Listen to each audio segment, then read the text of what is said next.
Hello and welcome to another episode of SIC X-RAYING FACTS COVID-19 series. My name is Joseph Njoko and I'm your host. For over 5 months, the COVID-19 pandemic has continued to affect various sectors of the global economy. In Nigeria, the education sector is one of the hard-hit areas. Today on the program, we will be breaking down the impact of the pandemic in this sector, as well as x-raying what can be done in this area. We have a seasoned educationist, a mathematician by specialization, and a responsible Nigerian citizen. You're welcome, Mr. Nnamdi Davis Aki. As an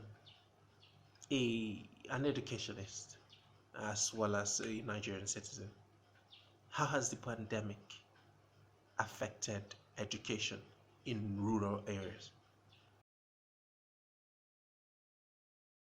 Without a doubt, this pandemic had an enormous impact on education both in the rural and the urban areas.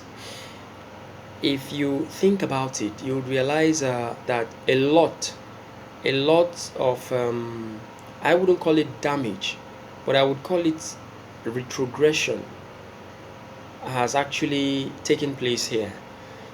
We're talking about students who were already well prepared to write exams at the tail end of the second term. Some schools, some students had actually started writing their exams and they had to stop abruptly when the announcement was made.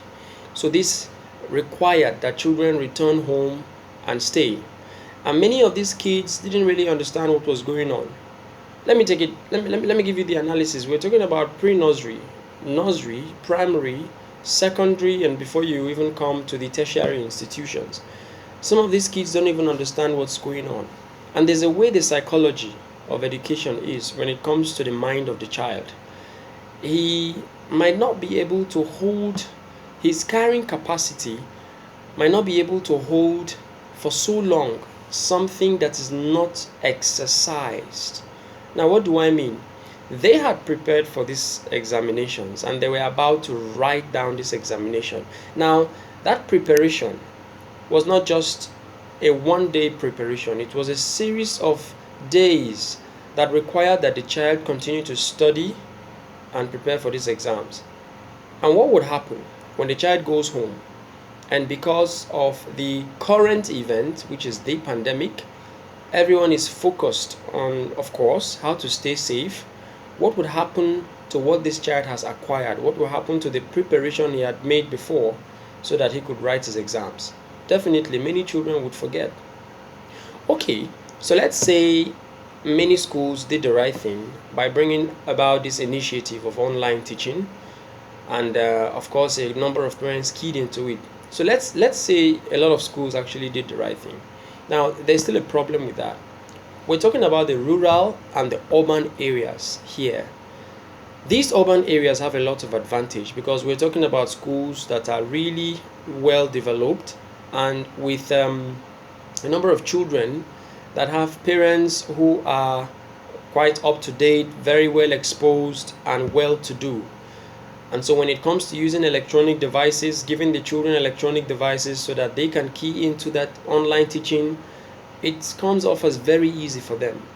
Now, what about the child that lives in the rural area? Is it the same thing? Absolutely not. So which means during all these months of educational activity in the urban areas, in many other parts of the rural areas, there is educational inactivity. So it is already a disadvantage that many of the parents today are not necessarily technologically inclined.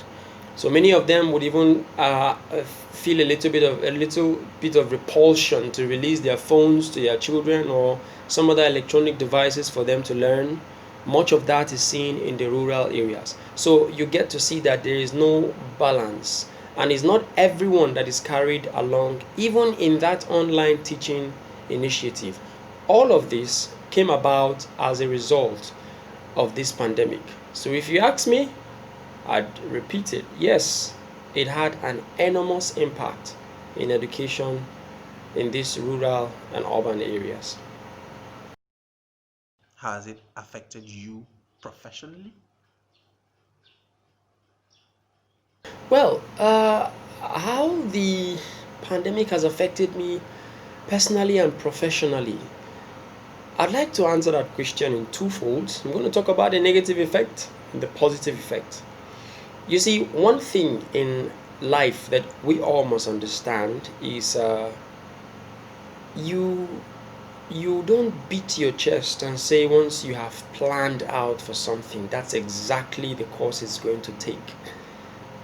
The reason is because life presents you with many challenges that helps you to develop yourself, so to speak, and adapt yourself in such a way that you can meet that challenge.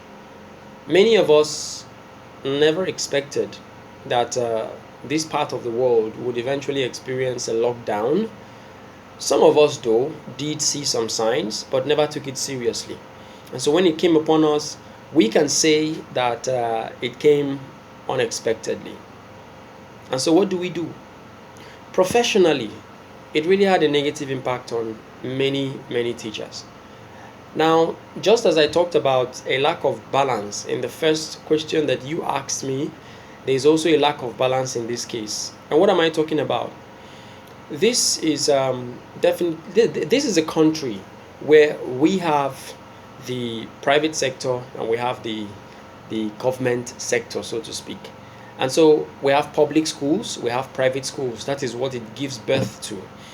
And what this means is that the private owned schools, the staff that work there are paid by the individuals who own them.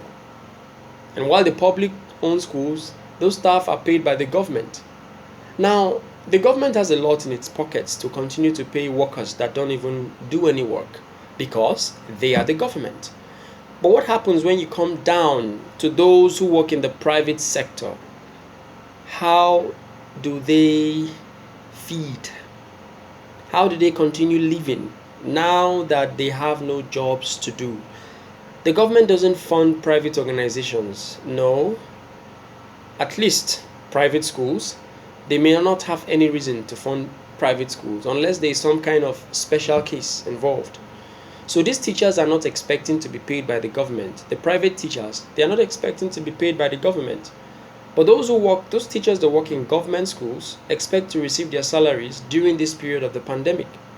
So professionally, a lot of teachers were really affected negatively because it meant a loss of jobs for them since the pandemic brought about the closure of schools. And I am one of the teachers who happens to work in the private sector. So technically, we lost our jobs. I lost my job technically because during this period of time, I'm not teaching. That means I am not being paid. However, the institution that I work with, we also initiated this online teaching program, and also it helped us to connect with parents who were still willing to avail their children opportunity to learn from this forum. Now that is where I'm now touching another aspect of this question that you asked. It helped me and a number of other teachers as well to develop ourselves and explore this other method of teaching and see how we can adapt our skills to the challenges that we have met. And we really did find a lot of we did receive a lot of accolade for the initiative because some of us had to record voice notes, had to snap images of certain examples and lessons and post them. And we found some parents really enjoying it because their children still understood. So which means we developed ourselves to be able to teach using this forum, and it worked for us. On another note, personally, it helped me to discover another kind of business to do, to explore, which can also get me some income because professionally, yes, if it's in the aspect of teaching, I was affected because, like I said earlier, it almost meant a loss of job for me. Positively, it helped me to develop myself to explore other means of making ends meet. In your opinion, what can be done differently? Well, if you asked me what can be done differently, I will answer that question along the line of the staff that work for the schools. I said it earlier that those who work in the governmental sector benefit a lot because they are already they expect to be paid by the government even if they don't work, but it doesn't happen that way with those who work in the private sector. So what can be done in order to still continue to boost the spirits of teachers generally across the country? Well, the government can have a face of sympathy, not just in the face but in the heart, and fund these private schools. The government is aware that the private sectors are still assisting them in offering services to the public.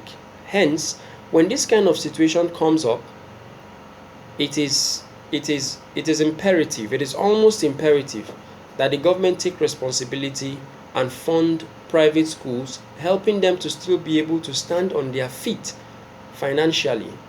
Because if all the private schools were no longer to be running currently, it will still affect the country. So in cases like this, the government needs to put on a human face and also attend to some needs that the private schools might have. And this will help the general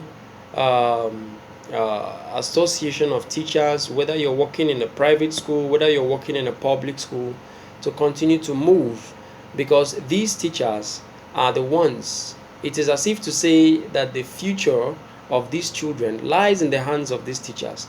And when they are when you do something to keep their spirits up, they will be eager to continue to impart to the children something that will make them great in the future. Thank you for joining us on SIC X-Raying Facts COVID-19 series. It was a pleasure having you around. It's a wrap on today's program, and please do join us next time, and to follow us on all our social media handles as you can see on the screen. From all of us at SignItCommunications Limited, it is bye for now.